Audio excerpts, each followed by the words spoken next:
Good morning students, मैं गौरव सिंह आप सबों का अपने चैनल सक्सेस पॉइंट बाय गौरव में स्वागत करता हूं। तो चलिए आज हम वॉल्यूम एंड सरफेस एरिया का सेकेंड पार्ट लेकर आए हैं जो एक्सरसाइज 13.1 है। ठीक है, इसके एक एक क्वेश्चन को ढंग से हम लोग समझते हैं और कोशिश करेंगे जितना इजी तरीके से आपको हम समझा सके। तो चलिए आइए देखते हैं इस क्वेश्चन को। क्वेश्चन नंबर 6 मैंने ऑलरेडी लिख रखा है आपके लिए।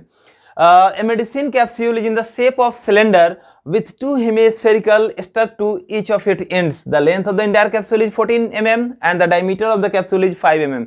पहले क्वेश्चन को मैं समझा देता हूं, फिर मैं इसको सॉल्व करता हूं। देखिए क्वेश्चन लिखा हुआ है कि एक कैप्सूल है। कैप्सूल तो आप लोग देखे ही होइएगा, मेडिसिन कैप्सूल। उसके दोनों एंड पे हेमिस्फेरिकल शेप लगा हुआ है, जैसे इस तरह का ये कैप्सूल होगा, कुछ इस ढंग का कैप्सूल होगा। देखिए हेमिस्फेरिकल एंड दोनों साइड में है। ठीक है, ये हेमिस्फेरिकल पार्ट है, ये भी हेमिस्फेरिकल पार्ट है। आप लोग को एक बात मालूम होगा कि अगर हम दो हेमिस्फेयर को अगर हम ज्वाइन कर दें तो एक स्फेयर बन जाएगा, नहीं बन जाएगा? दो हेमिस्फेयर को ज्वाइन कर दें तो एक स्फेयर बन जाएगा। अच्छा चलिए, कोई नहीं समझ में आया, कोई दिक्कत नहीं। पहले यहां देखिए, अगर हम इसका एरिया, इस पार्ट का एरिया और इस पार्ट के एरिया को जोड़ दें तो आंसर आ जाएगा कि नहीं? नहीं, टोटल सरफेस एरिया पूछ रहा है। इसका एरिया हो जाएगा 2 pi are square volume total surface area of sphere is equal to 4 pi are square. Formula याद कर लीजिए। ठीक है, बहुत आसान है। टोटल सरफेस एरिया ऑफ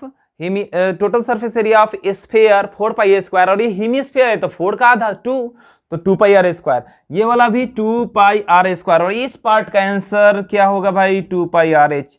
अरे वही curve surface area of cylinder. Curve surface area of cylinder क्या होता है? 2 पाई आर एच। मैं इन क्वेश्चंस को बताने के बाद मैं एक छोटा सा वीडियो सारे फॉर्मूलाज का बता दूंगा, डिस्क्राइब कर दूंगा, आपको याद भी हो जाएगा। चलिए पहले इस क्वेश्चन को बना लेते हैं जल्दी से। तो इसमें लेंथ दे रखा है, इंटायर कैप्सूल का टोटल लेंथ यहां से लेकर यहां तक 14 mm गिवन है। रेडियस, इट मींस दैट ये रेडियस 5/2, क्योंकि डायमीटर दिया हुआ है कितना? डायमीटर है 5 mm, तो रेडियस तो इसका आधा होगा। नहीं, 5/2 mm इसका रेडियस, 5/2। ध्यान दीजिएगा। तो अब हम लिखेंगे total surface area of, according to question, total surface area of capsule is equal to 2 pi are square plus 2 pi are H plus 2 pi are square. बच्चों एक बात समझिएगा, 2 पाई आर स्क्वायर को एक साथ ऐड कर दीजिए। नहीं समझ में आया? अरे दो डेरी मिल्क और 2 डेरी मिल्क कितना हुआ? 4 डेरी मिल्क हुआ ना। तो 2 पाई आर स्क्वायर और 2 पाई स्क्वायर कितना हो गया? 4 पाई आर स्क्वायर। बस लिख दो 4 pi are square plus 2 pi are H. अभी तक जो था वही लिखे हैं, अभी कैलकुलेशन नहीं हुआ है, बस लास्ट लाइन है हमारा। देखिए इन दोनों में जो कॉमन निकले, कॉमन ले लीजिए, बड़ी आसानी से सॉल्व हो जाएगा, एकदम अच्छे से सॉल्व होगा। देखो 4 और 2 में कॉमन 2, और पाई का वैल्यू तो मालूम ही है 22/7। रेडियस कितना है? रेडियस है 5/2, क्योंकि डायमीटर गिवन था 5, रेडियस 5, डायमीटर का आधा रेडियस होता है, वहां पे लिखिए। तो 5/2 और ये r। तो चलिए अब ध्यान देना है, इससे 2 निकाल चुके हैं तो सीधे 2 बचेगा, इनटू पाई निकाल चुके हैं, एक r निकाल चुके हैं तो एक r 5/2 प्लस। स्टूडेंट्स शायद ये नहीं दिख रहा होगा नीचे, मैं ऊपर लिखता हूं। ओके, ऊपर लिख देता हूं। स्टूडेंट्स मैंने क्वेश्चन का पार्ट नीचे न लिख करके ऊपर ही लिख दिया डायरेक्ट। ठीक है, 4 pi are square plus 2 pi are H, यहां तक तो क्लियर था। नहीं, हम कॉमन निकाल रहे थे यहाँ पे, जस्ट जैसे 4 और 2, मतलब यहां से लेकर यहां तक, और इनमें कॉमन क्या क्या निकलेगा इसको देखते हैं। 4 और 2 में कॉमन तो 2 निकाल लिए, फिर पाई का वैल्यू 22/7 ये भी लिख लिया गया, रेडियस 5/2 ये भी लिख लिया गया। फिर अब देखेंगे कि 4 में क्या बच गया? 2 तो निकाल चुके थे तो 2 बचा ना, फिर इनटू आर स्क्वायर तो 5/2, एक 5/2 ऑलरेडी हम लिख चुके हैं, नहीं तो एक दूसरा वाला 5/2, और प्लस यहां पे 2 निकल गया, पाई निकल गया, आर निकल गया बाहर, और एच कितना है भाई?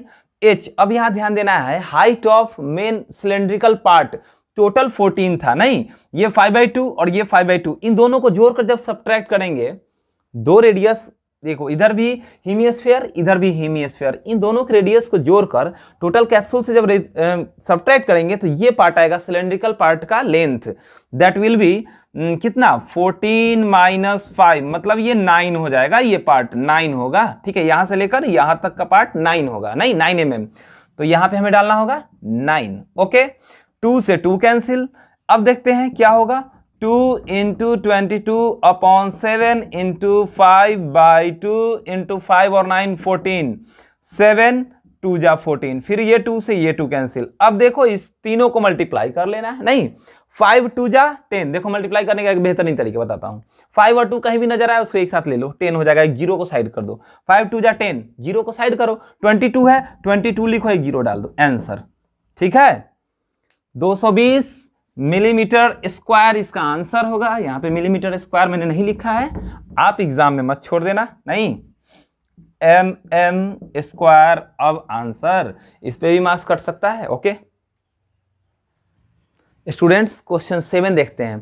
क्वेश्चन 7 थोड़ा लेंदी है, लेकिन ये क्वेश्चन बहुत ही इजी है। ठीक है, पहले क्वेश्चन को समझते हैं, फिर मैं इसको इरेज करके और पूरा सॉल्यूशन बताऊंगा। ठीक, देखते हैं। लिखा हुआ है tent is in the shape of cylindrical surmounted bye A conical top. इसका मीनिंग क्या हुआ कि ये कुछ इस ढंग का है, भैया सिलेंड्रिकल तो है ही, और इसके ऊपर में कोनिकल टॉप डाला गया हुआ है, कुछ इस ढंग का होगा। ओके, सिलेंड्रिकल है, इसके ऊपर कुछ कोनिकल टॉप भी है। ओके, इस ढंग का है। ठीक, देखते हैं। If the height and the diameter of the cylindrical part are, cylindrical part का हाइट कितना दे रखा है, if the height and diameter of the cylindrical part are 2.1, it means that इसका हाइट सिलेंड्रिकल पार्ट का 2.1 मीटर और diameter है 4 metre. लो भाई, डायमीटर टोटल यहां से लेकर के और ये एंड तक के पार्ट को डायमीटर बोलते हैं, जो है 4 मीटर। ठीक, respectively. And the slant height of the top is 2.8, slant height इसको बोलते हैं। ठीक है, 2.8 मीटर स्लैंट हाइट है। Find the area of the canvas, canvas का एरिया निकालना, used for making the tent, tent बनाने के लिए। Find the cost of canvas of the tent at the rate of 50 पर मीटर स्क्वायर। ध्यान से सुनिएगा, 1 मीटर स्क्वायर का कॉस्ट 500 रुपीज है। ठीक है, 500 है। ठीक है, अब हम क्या करेंगे ना, इसका कोनिकल टॉप का एरिया और सिलेंड्रिकल पार्ट का एरिया दोनों को निकालकर जोड़ देंगे। क्वेश्चन में एक बात लिखा हुआ है, base is not included, base को कंसीडर नहीं किया गया। ठीक है, अब कैनवास को बेस में नहीं बिछाना है ना, सिलेंड्रिकल पार्ट और कोनिकल पार्ट को कवर करना है। तो ध्यान देते हैं, हम इसका जानते हैं curve surface area of cone pi R L. लो भाई, ये हो गया पाई आर एल और इसका हो गया 2 pi R H, 2 pi R H, दोनों को जोड़ दो, आंसर आ गया। ठीक, चलिए सॉल्यूशन देखते हैं। रेडियस देखो, पहले डायमीटर दे रखा है कितना, 4 मीटर, तो रेडियस कितना हो जाएगा, 4 का आधा, 2 मीटर। रेडियस डायमीटर का आधा ही होता है। एल स्लैंट हाइट का वैल्यू 2.8 मीटर गिवन है। ठीक है, और height of cylindrical part, height of cylindrical part, height of cylindrical part is equal to 2.1 metre.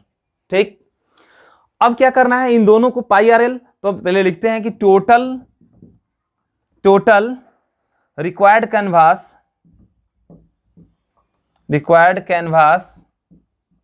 Is equal to pi R L plus 2 pi are H. Value put करते हैं, पाई का value 22/7। Radius, तो radius तो हम देख रहे हैं कि 2 है, और स्लैंट हाइट ये भी देख रहे हैं 2.8, क्वेश्चन में गिवन है 2.8। ठीक है, ये हो गया किसका, कोन का, ऊपर वाले पार्ट का। नीचे वाले पार्ट का जो सिलेंड्रिकल है इसका 2 पाई आर एच, तो प्लस 2 इंटू 22/7 इंटू रेडियस 2 और हाइट कितना है 2.1। अब बस इनको कैलकुलेट करके आंसर डालिए। 2.8 है, 7 से कट करेंगे तो 0.4, 7 से इसको कट करिएगा 0.3। अगर देखिए पॉइंट अगर कहीं भी दिया हुआ है और कैलकुलेशन करने में कोई प्रॉब्लम हो तो पहले मल्टीप्लाई कर लीजिए, जो कैलकुलेशन करना है कर लीजिए, पॉइंट को काउंट करके उतने डिजिट पे डेसिमल डाल दीजिए। एक अंक पे पॉइंट है, कोई दिक्कत नहीं है। 22 का 88, 88 दूना 176, एक अंक पे डेसिमल था भाई, एक अंक पे डेसिमल। ओके, इसमें तो प्रॉब्लम नहीं होना चाहिए। प्लस यहाँ पे इनको भी मल्टीप्लाई कर लीजिए, तो 88 26.4, दोनों को ऐड करते हैं, 6 और 4 10 के 0, 7 6 13 1 14, 3 और 1 4, 44 क्या metre, yes yes yes metre square. अब ध्यान दीजिएगा आंसर यहाँ पे नहीं आया है, नहीं, ये टोटल रिक्वायर्ड कैनवास है, कैनवास का एरिया टोटल होगा 44। अब 1 मीटर का कॉस्ट कितना है, 500 रुपीज है, we have to multiply this by 500। तो लिख देंगे टोटल कॉस्ट, मैं इसको इरेज करता हूं, लिखेंगे total cost of 44 metre square canvas, 44 metre square canvas is equal to 44 into 500, 0 इतना रुपीज होगा। रुपीज का सिंबल तो भाई आगे ही लगता है, तो रुपीज आगे लगा दो। देखो 22,000 इसका आंसर होगा। समझ में आया? अगर समझ में आया है तो वीडियो को लाइक कर दीजिएगा, ठीक है। फिर नेक्स्ट क्वेश्चन देखते हैं। 22,000 नहीं, तो क्वेश्चन नंबर 8 को देखते हैं, ठीक है। मैं क्वेश्चन नंबर लिख देता हूं और फिर आपको समझा देता हूं, फिर उसको सॉल्व करेंगे, ठीक है। Student question number 8, from a solid cylinder whose height is 2.4 centimetre. एक सॉलिड सिलेंडर है जिसका हाइट 2.4 सेंटीमीटर है एंड डायमीटर 1.4 सेंटीमीटर, उसका डायमीटर 1.4 सेंटीमीटर दिया है। A conical cavity of the same height and the same diameter is hollowed out. ओहो, conical cavity उससे काट लिया गया है। जैसे देखो यहाँ पे ये मान लेते हैं कि इस ढंग का ये सिलेंड्रिकल पार्ट है, ठीक है, इसमें से कोनिकल पार्ट काट कर निकाल लिया गया है, कोनिकल पार्ट काट कर निकाल लिया गया है, ठीक है। होलोड out, find the total surface area of the remaining solid. अब बच इतना काट करके निकाल लिया गया, ओके। अब बोल रहा है कि रिमेनिंग सॉलिड का टोटल सरफेस एरिया निकालिए नियरेस्ट सेंटीमीटर स्क्वायर में, ठीक है, निकालते हैं। पहले ये बताइए कि सरफेस एरिया ऑफ सिलेंडर, नहीं, curve surface area of cylinder क्या हो जाएगा, जो बाहर से, ये मान लो कि मार्कर है, ठीक है, मार्कर का बाहरी पोर्शन जो है, ये सर्कुलर पोर्शन बाहर का, यही तो कर्व सरफेस एरिया होता है जिसका फॉर्मूला 2πRh होता है। तो ये कर्व सरफेस एरिया 2πRh, फिर अंदर जो होलोड आउट है, जो कोन है, उसका हो जाएगा πRL, नहीं πRL। उसके बाद एक नीचे देखो, ये सॉलिड सिलेंडर था, नहीं, जिसको होलोड करके निकाला गया है, तो नीचे का बेस तो होगा ही। बेस अगर आप देखोगे ना तो बेस आपको बिल्कुल सर्कुलर दिखेगा, तो भाई एरिया ऑफ सर्कल πr², नीचे वाले बेस का, ये बेस नीचे में लगा होगा। कोई भी सिलेंड्रिकल पार्ट का, मान लो कि ये मार्कर है, इसका सिलेंड्रिकल पार्ट नीचे है, तो इसका तो πr² होगा ही। इन तीनों को ऐड करेंगे, आंसर आ जाएगा, ठीक है। तो मैं क्वेश्चन इरेज करता हूं और सॉल्यूशन बताता हूं, ध्यान से देखिए।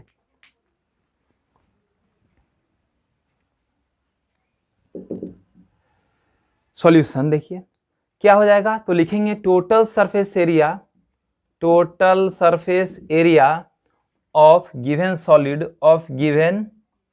सॉलिड इज इक्वल टू क्या होगा, पहले तो इस कोनिकल पार्ट का, तो πRL plus πr² plus 2πRh, ठीक है, ओके। एक बात ध्यान दीजिएगा, यहाँ पे रेडियस और लेंथ सब कुछ गिवन है, नहीं, रेडियस इसका कितना गिवन है, रेडियस, तो रेडियस कितना है इसका, हाँ, रेडियस है 2.4 centi, radius 1 minute. Find a solid cylinder whose height is 2.4 centimetre and diameter 1.4 centimetre. Diameter 1.4 centimetre, 1.4 centimetre, तो यहाँ पे रेडियस हो जाएगा 0.7 सेंटीमीटर और हाइट कितना है, 2.4 सेंटीमीटर है हाइट, दैट इज 2.4 सेंटीमीटर, ठीक है। तो सेम हाइट का ही कट करके निकाला गया हुआ है, तो अगर हम हाइट देखो, कोनिकल कैविटी ना, तो कोनिकल कैविटी का L slant height L² is equal to होता है, पहले इसका L तो निकालना होगा, तभी तो यहाँ पे डालेंगे वैल्यू, नहीं, तो स्लैंट हाइट बराबर पहले रेडियस का स्क्वायर, तो 0.7 का स्क्वायर प्लस हाइट का स्क्वायर, तो 2.4 का स्क्वायर, 7 का स्क्वायर कितना हो जाएगा, 49.49 प्लस इसका हो जाएगा 576, 2 डिजिट पे डेसिमल, और इधर से L पर से स्क्वायर हटेगा तो इधर रूट अंडर हो जाएगा, नहीं, रूट अंडर निकालोगे तो ये हो जाएगा आपका 2.5, कितना 2.5 सेंटीमीटर। ओके 2.5 सेंटीमीटर, ये एल का वैल्यू हमारे पास आ गया, फाइंड आउट हो गया। अब क्या करना है कि यहाँ पे पाई आर एल है, तो पाई के जगह पे क्या डालेंगे 22/7 इंटू रेडियस, तो लो भाई रेडियस है 0.7 और एल कितना है 2.5 प्लस ये पाई आर स्क्वायर, तो रेडियस कितना है 0.7 into 0.7 plus 2 into 22/7 into radius. इधर तक दिखाई दे रहा है क्लियर? टू देखिए 2 इंटू 22/7 इसका वैल्यू और रेडियस 0.7 है और हाइट कितना है भाई, तो हाइट इसका गिवन है 2.4। इसको सॉल्व करते हैं तो हमारे पास स्लैंट हाइट का वैल्यू तो ऑलरेडी आ चुका है, कितना 2.5, नहीं स्लैंट हाइट का वैल्यू कितना आया है 2.5 सेंटीमीटर। वैल्यू डाल, इसको बस सॉल्व करना है, आंसर है। तो यहाँ देखिए, यहाँ से डेसिमल हटाएंगे 10, इसका डेसिमल हटाएंगे 10। अब देखो 7 से 7 कैंसिल नहीं, और 5 से 5 टाइम में 25 और ये 2 टाइम 2 से 22, 11 टाइम्स 11 5 जा 55/10। फिर इसको भी कट करें तो डेसिमल 10 7 1 जा 7, ये कितना हो जाएगा 14 और 115/100 और प्लस 7 से 7 कैंसिल, डेसिमल हटाएंगे नीचे 10, डेसिमल हटाएंगे नीचे 10, ठीक है। और इनको मल्टीप्लाई करेंगे, 44 को 24 से मल्टीप्लाई करने पे 1056 अपॉन 2 डेसिमल है तो लो भाई 2 जीरो, ठीक है। बस इसको जोड़ लो, एलसीएम निकालोगे तो सीधे 100 ही होगा। 550 प्लस 154 प्लस 1056 सॉल्व किया जाए, ये गिवन पार्ट का है, ठीक है। सॉल्यूशन ये लाइन और ये थर्ड लाइन। 6 4 10, 5 5 10, 5 15 और 1 16, ठीक है। फिर 7 1/100, 1 0 से 1 0 कैंसिल, 17.6 क्या चीज सेंटीमीटर में है तो सेंटीमीटर स्क्वायर आंसर। एरिया कभी भी निकालना हो तो उसका यूनिट स्क्वायर में होना चाहिए, अगर सेंटीमीटर में है तो सेंटीमीटर स्क्वायर, मीटर में है तो मीटर स्क्वायर, ठीक है। तो यही इसका आंसर होगा, देख लीजिए। देखिए एक बार फिर से मैं इसको 10 सेकेंड में रिकैप कर देता हूं, ठीक, ध्यान सुनिएगा। कोनिकल कैविटी काटा गया है एक सॉलिड सिलेंडर से, तो कोनिकल कैविटी का जो कर्व सरफेस होता है वो पाई आर एल होता है, ये 2πRh और बेस पाई आर स्क्वायर, इन तीनों को जोड़ना है। एल का वैल्यू नहीं मालूम है तो एल सेम तरीके से निकालिएगा जैसे पाइथागोरस थ्योरम में हम लोग हाइपोटेनस निकालते थे। क्या था hypotenuse is equal to base square plus perpendicular का स्क्वायर, नहीं हाइपोटेनस का square is equal to base का स्क्वायर प्लस परपेंडिकुलर का स्क्वायर निकालते थे ना। सेम तरीके से हम लोग एल निकालेंगे, जो एल हमको कितना मिला है 2.5 और वैल्यू पुट की है कितना आ गया 17.6। ओके क्लियर है स्टूडेंट्स। क्वेश्चन नंबर 9, थोड़ा इसको ध्यान समझते हैं। क्वेश्चन है ए wooden article was made by scooping out a hemisphere from each of the solid cylinder। देखो एक सॉलिड सिलेंडर है, मैं फिगर बनाता हूं इसका, ध्यान से देखिए। एक सॉलिड सिलेंडर है, इसके दोनों साइड से स्कूपिंग आउट किया गया है, मतलब इसको कट कर लिया गया है अंदर की तरफ से। सॉलिड सिलेंडर है, अंदर की तरफ से कट कर लिया गया है। जैसे आइसक्रीम वाला आइसक्रीम कट करने के लिए लगाता है चम्मच और कट करता है तो एकदम हेमिस्फेरिकल निकालता है, नहीं सेम तरीके से कट किया गया हुआ है, ऊपर से भी और नीचे साइड से भी, दोनों साइड से कट किया गया हुआ है। अब क्वेश्चन ये पूछ रहा है कि बताओ कि टोटल सरफेस एरिया कितना होगा। ध्यान से सुनिएगा, टोटल सरफेस एरिया होगा curve surface area of cylinder, तो भाई 2πRh। अंदर से इसको काटे हुए हेमिस्फेरिकल तरीके से काटे हुए हैं तो उसका तो हो जाएगा 2πr²। देखो curve surface area of hemisphere 2πr², नहीं याद है लिख लीजिए, curve surface area of hemisphere 2πr², तो ये हो जाएगा 2πr²। और नीचे वाला भी सेम है तो 2πr²। बस इन तीनों को जोड़ेंगे आंसर आ जाएगा, ठीक है। सॉल्व करते हैं, मैं इसको इरेज करता हूं फिर सॉल्व करता हूं। टोटल सरफेस एरिया, तो total surface area is equal to, पहले सिलेंड्रिकल पार्ट को लिख लेते हैं तो क्या हो जाएगा 2πRh प्लस ऊपर का ये हेमिस्फेरिकल जो कट है उसका, तो 2 पाई आर स्क्वायर, उसके बाद बॉटम का 2 पाई आर स्क्वायर। देखो 2 पाई आर स्क्वायर कितना हो जाएगा, 4 हो जाएगा, नहीं तो 4 pi are square plus 2 pi are h. ठीक है, ध्यान देना है यहाँ पे जो भी वैल्यू हम लोगों को, देखो पहले तो 2 और पाई और आर तीनों में सेम है, नहीं कॉमन निकाल लेते हैं, काटने में आसान होगा, नहीं तुरंत सॉल्व हो जाएगा। देखो इसमें भी 2 है, इसमें 4 है, तो पहले हम 2 निकाल लिए, तो इसमें यहाँ पे 2 बचेगा, 4 है 2 निकाले तो 2 बचेगा ना। यहाँ पे पाई है तो 22/7 और रेडियस, तो भाई रेडियस लिखो कितना 3.5 इंटू ये तीनों तो हम निकाल चुके, बचा हाइट कितना है, हाइट है हमारा 10, तो 10 और प्लस ये वाला सिंबल प्लस का, फिर 4 में से हम 2 को निकाल चुके हैं तो यहाँ पे 2 बचा, और रेडियस कितना बचा भाई, रेडियस है 3.5, तो 3.5। ठीक, नीचे 10 लिख लिए, 2 से कटा 5 और 5 से 7 जा, तो 10 और 7 कितना हो जाएगा, यहाँ पे हो जाएगा 17, नहीं यहाँ पे हटाएंगे नीचे 10। अब इसको बाद में लिखते, पहले इस लाइन को क्लियर किया जाए। 7 पंचे 35, 5 दो बार में 2 से ये 22 और इंटू ब्रैकेट है, इंटू होगा 10 और 7 17, 34 और 3 374। ये क्या, किलोमीटर, मीटर, सेंटीमीटर, सेंटीमीटर में है तो सेंटीमीटर में आंसर, तो सेंटीमीटर स्क्वायर आंसर। उम्मीद करते हैं आप लोगों को क्वेश्चन समझ में आया होगा। अगर नहीं समझ में आया हो तो वीडियो को दोबारा देखिए, एक एक क्वेश्चन को बहुत ढंग से बताया गया है, आराम से बताया गया है। मैं चाहता हूं कि पूरे फॉर्मूले का एक वीडियो मैं अपलोड करूं, ठीक है, इसके बाद वाला वीडियो फॉर्मूला का ही होगा, ठीक। और मैं इससे रिलेटेड स्टूडेंट्स, मैं एक बात बताना चाहता हूं कि आपके सिलेबस में फ्रस्टम को एलिमिनेट कर दिया गया है। फ्रस्टम भी एक टॉपिक पढ़ना था, नहीं उसको हटा दिया गया है, तो फ्रस्टम जब हट ही गया है तो उसके बारे में ज़्यादा जानने की अभी ज़रूरत नहीं है। तो जो भी एक्सरसाइजेस जो आ रहे हैं उनको हम लोग क्लियर करेंगे, कवर करेंगे। मिलते हैं नेक्स्ट वीडियो में, और आप लोगों से थोड़ा हेल्प चाहिए कि आप लोग सब्सक्राइब कीजिए और अपने फ्रेंड्स को शेयर कीजिए, ठीक है। मिलते हैं फिर नेक्स्ट वीडियो में, थैंक यू।